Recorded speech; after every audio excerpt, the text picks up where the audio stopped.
ملک ریاض کے خلاف صرف میں نے بات کی تھی، اب یہ وہ بات ہے جو میں آپ سے کرنے لگا ہوں۔ اس ملک کی زمین آپ پہ تنگ کر دی گئی ہے۔ آج ملک ریاض نے ریاست پاکستان کو دھمکی دی ہے۔ اس دھمکی میں سیاستدان بھی شامل ہیں، اس دھمکی میں بڑے بڑے امیر لوگ پاکستان کے شامل ہیں، اس دھمکی کے اندر اسٹیبلشمنٹ بھی شامل ہے، اس دھمکی کے اندر وہ تمام لوگ شامل ہیں جو بیوروکریسی میں رہے ہیں یا جنہوں نے کسی نہ کسی طریقے سے ملک ریاض سے فائدہ اٹھایا ہے۔ ملک ریاض کے خلاف صرف میں بول رہا تھا، شروع سے میں بول رہا تھا، کوئی سیاسی پارٹی ملک ریاض کے خلاف نہیں بولتی۔ سارا جو میڈیا ہے وہ خاموش ہے۔ میڈیا بھی ان لوگوں میں شامل ہے جن کو ملک ریاض نے دھمکی دی ہے۔ میڈیا آج تک ملک ریاض کا نام تک نہیں لے سکا۔ وہ اس کو کہتا ہے پراپرٹی ٹائکون یا اور اس طرح کے نام بلاتا ہے کہ جب ایک بڑے لینڈ لارڈ یا ایک بڑا سرمایہ دار، لیکن وہ نام نہیں لیتا ملک ریاض کا۔ میں واحد آدمی ہوں پورے سیاسی منظرنامے میں جو ملک ریاض کا نام لے کے کہتا ہے کہ ملک ریاض خود کہتا ہے کہ وہ کرپٹ ہے۔ یہ میں نے نہیں کہا، یہ ملک ریاض خود کہتا ہے۔ ملک ریاض نے ایک دفعہ کہا کہ میں فائلوں کو پہیے لگاتا ہوں۔ دوسرے انٹرویو میں اس نے کہا کہ میں رشوت کو سمجھتا ہوں اس کے بغیر پاکستان میں کام ہی نہیں ہو سکتا۔ اور تیسری دفعہ اس نے کہا کہ پاکستان میں ایک دکان بھی آپ ایمانداری کے ساتھ نہیں چلا سکتے، آپ کو بے ایمانی کرنی پڑتی ہے۔ یہ ملک ریاض جو آج تک کبھی کسی کے تنقید کے دائرے میں نہیں آیا، کسی نے کبھی اس کے خلاف کوئی بات نہیں کی، آج ملک ریاض نے جب ریاست پاکستان کو دھمکی دی ہے تو اب سارے ملک ریاض کے خلاف کچھ حد تک بات کر رہے ہیں۔ لیکن وہ لوگ جو سیاسی پارٹیز میں ہیں یا سیاسی پارٹیاں جو ہیں یا جو بڑے بڑے لیڈران ہیں یا اس ملک کے جو حکمران ہیں، وہ ابھی بھی ملک ریاض کے بارے میں کوئی بات نہیں کر رہے۔ کچھ صحافی ہیں جو ملک ریاض کے خلاف بات کر رہے ہیں، وہ بھی بڑے دھیمے طریقے سے، لیکن باقی جتنے صحافی ہیں وہ ملک ریاض اور عمران خان کو اس وقت ڈیفینڈ کر رہے ہیں، ان کا دفاع کر رہے ہیں۔ شرم کا مقام ہے، اور میں سمجھتا ہوں کہ پاکستان کے لیے یہ ایک بہت ہی لمحہ فکری ہے کہ ہم اس حد تک کرپٹ ہو چکے ہیں، مورلی اخلاقی طور پہ ہماری جو حالت ہے وہ اس حد تک دگرگوں ہو چکی ہوئی ہے کہ آج ہم ایک آدمی جس نے پاکستان کے تمام لوگوں کو خریدا ہوا ہے، جو کہ بڑے بڑے لوگ نظر آتے ہیں، اور اس کے خلاف کوئی بول نہیں پا رہا، میڈیا تک نہیں بول پا رہا، اور صحافی چپ ہیں، سیاستدان چپ ہیں، بیوروکریسی چپ ہے۔ اسٹیبلشمنٹ کے اندر پہلی دفعہ میں نے دیکھا ہے کہ لوگوں نے اب ملک ریاض کے خلاف ایک کریک ڈاؤن کیا ہے۔ میں سمجھتا ہوں یہ بڑی زبردست بات ہے، کیونکہ اس وقت جو پاورز ہیں پاکستان کے اندر وہی یہ کر سکتی ہیں، اور وہ پاورز جو ہیں وہ سب کو پتہ ہے۔ تو ملک ریاض کے خلاف صرف میں نے بات کی تھی، یہ آپ یاد رکھیں، اس حد تک کہ میں کہتا تھا کہ ملک ریاض اور عمران خان یہ دونوں کرپشن میں انوالوڈ ہیں۔ القادر جو ٹرسٹ تھا، سب سے پہلے میں نے اس کی بات شروع کی۔ ابھی پچھلے 10 دن سے میں جب سے ان کا فیصلہ بھی آنا تھا اس وقت بھی میں کہہ رہا تھا کہ یہ کرپشن ثابت ہوگی، کیونکہ کرپشن ان دونوں نے مل کے کی ہے۔ بلکہ عمران نے تو اپنی بیگم جو بشرا بی بی ہیں ان کو بھی اپنے ساتھ ملا لیا تھا، اور یہ بہت غلط کیا تھا عمران خان نے، عورتوں کو بھی شامل کر لیا تھا اس جرم میں۔ اور لوگ کہتے ہیں، پی ٹی آئی کے لوگ کئی کہتے ہیں وہ سلمان احمد جاہل جو ہے وہ میرے میوزک انڈسٹری کا آدمی ہے، لیکن میں اس کو نہایت ہی بیوقوف آدمی سمجھتا ہوں۔ وہ بہت ہی بیوقوف آدمی ہے۔ کہتا ہے کہ بشرا بی بی جو ہے وہ اس کا سارا قصور ہے، اس نے یہ کیا، اور بدتمیزی سے نام لیتا ہے پی ٹی آئی کے اندر ہوتے ہوئے بھی، حالانکہ عمران خان خود بشرا بی بی کا دفاع کرتا ہے۔ لیکن سلمان احمد اس کے خلاف بات کرا تو میں بتانا چاہتا ہوں سلمان احمد کو بھی کہ بشرا بی بی کا کوئی قصور نہیں ہے۔ قصور اتنا ہو سکتا ہے کہ اس نے جو بہتر سمجھا وہ کر دیا، جو اس کو اس کی سمجھ میں آیا اس نے مشورہ دے دیا عمران کو۔ اصل مجرم عمران ہے جس نے وہ مشورے لیے اور اس نے وہ سارا کچھ کیا جو کہ جس میں اس کو فائدہ نظر آ رہا تھا، جس سے اس نے پیسے بنائے، جس سے اس نے کرپشن کی۔ تو اس وقت بھی میں کہہ رہا تھا کہ ملک ریاض وہ آدمی ہے جس نے یہ کروایا ہے عمران سے، اور ہر حکمران طبقے کے لوگوں کے ساتھ یہ اس طرح کا معاملہ رکھتا ہے۔ تو ابھی ریسنٹلی کیا ہوا کہ میں جب ملک ریاض کے بارے میں زیادہ بات کرنا شروع ہوا، جب کیس کا فیصلہ آ گیا اور مجھے انڈورسمنٹ ملی اس بات کی کہ میں صحیح کہہ رہا تھا، تو اس کے بعد انہوں نے پی ٹی آئی نے اور ملک ریاض نے، لوگ کہہ رہے ہیں کہ جی میں کیوں الزام دے رہا ہوں دونوں کو، اس لیے کہ میرے ساتھ کبھی ایسا نہیں کسی نے کیا۔ میرے پہ ایک جھوٹا الزام لگایا انہوں نے، ایک بہت ہی گھٹیا الزام لگایا، میں پروفیسر والدین کی اولاد ہوں، ہمارے گھر میں چوری جو ہے اس کا لفظ جو ہے وہ گالی کے طور پہ لیا جاتا ہے، توہین نہیں، صرف ہم اس کو گالی سمجھتے ہیں۔ اور ان لوگوں نے، پی ٹی آئی نے اور یہ جس طرح کے لوگ ہیں آپ کو معلوم ہے، گالم گلوچ کرنے والے، بدتمیزی کرنے والے، خواتین کا کوئی ادب نہ کرنے والے، مطلب ان کو جنسی گالیاں اور ان کو بیہودہ گالیاں دینے والے، یہ وہ لوگ ہیں۔ اور ان سے آپ کیا اب بعید ہے، یہ تو کچھ بھی کر سکتے ہیں اس ملک کے اندر۔ عمران نے ان کو جو ٹریننگ دی ہے وہ آپ سب کو پتہ ہے، تو یہ انہوں نے یہ پھرانا شروع کیا، اور میں سمجھتا ہوں کہ اس میں ملک ریاض بھی انوالوڈ ہو سکتا ہے، کیونکہ ملک ریاض کے جو اس کے بزنس ہے، اس کے تانے بانے ہر جگہ ملتے ہیں آپ کو۔ کوئی ایسا ڈپارٹمنٹ نہیں ہے پاکستان کا، کوئی ایسا ادارہ نہیں ہے پاکستان کا جہاں پہ اس کے لوگ نہ ہوں۔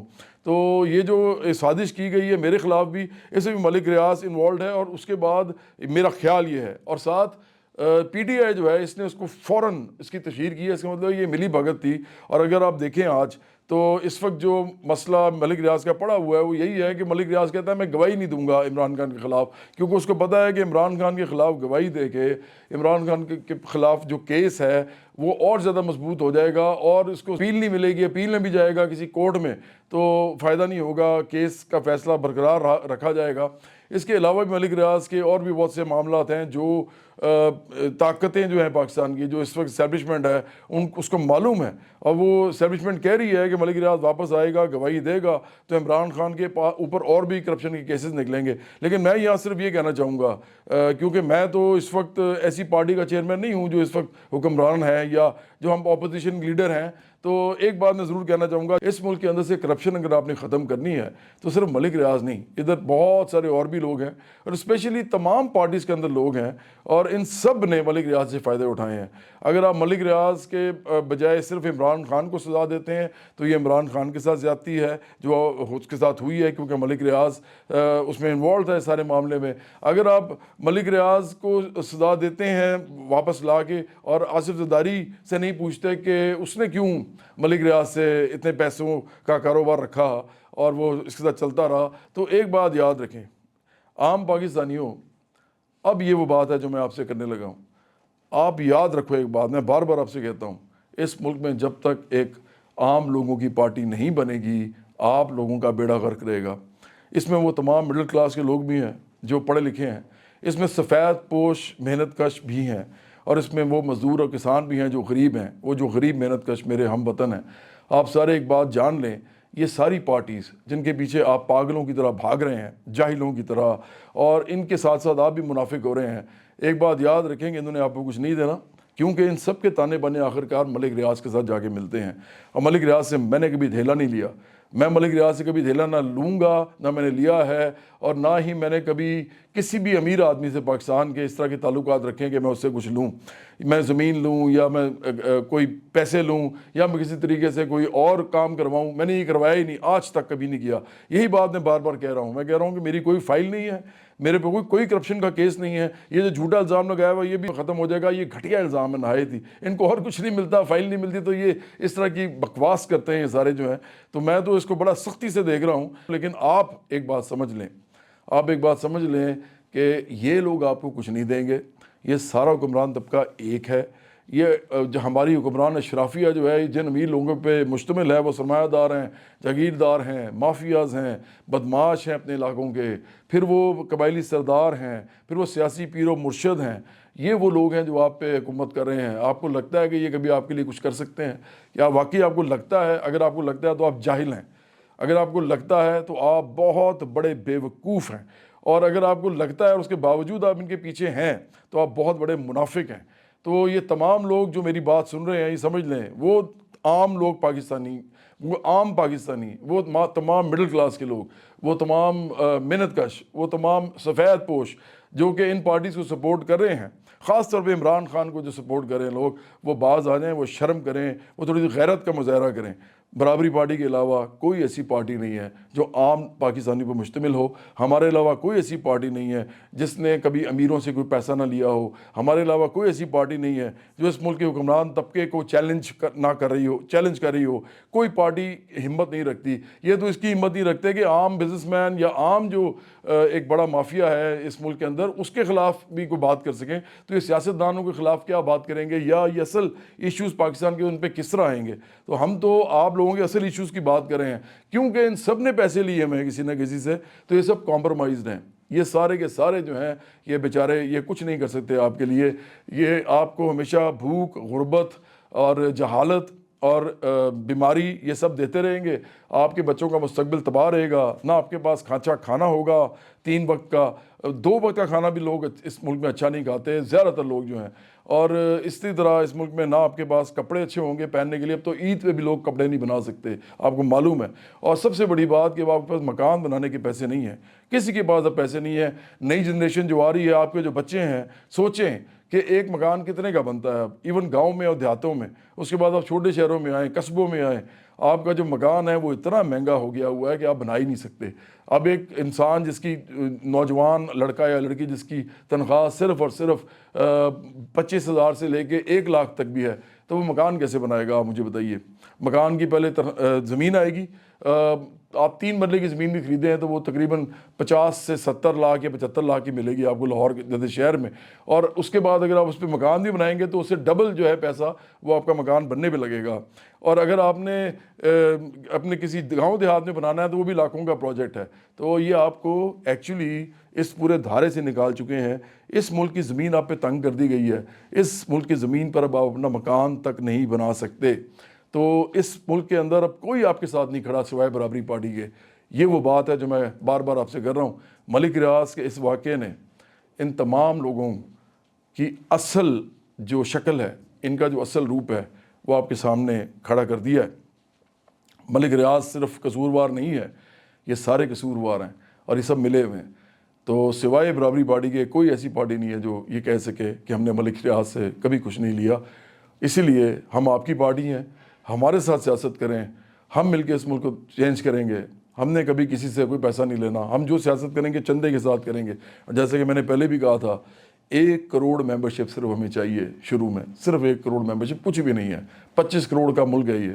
1 کروڑ ممبرشپ اگر مل جائے اور آپ صرف 100 روپیہ ہمیں دیں ایک مہینے میں، صرف ایک مہینے میں 100 روپیہ، تو ہم 1 ارب روپیہ جو ہے وہ ہمیں ایک مہینے میں ملتا ہے اور 12 ارب روپیہ ہمیں ایک سال میں ملتا ہے.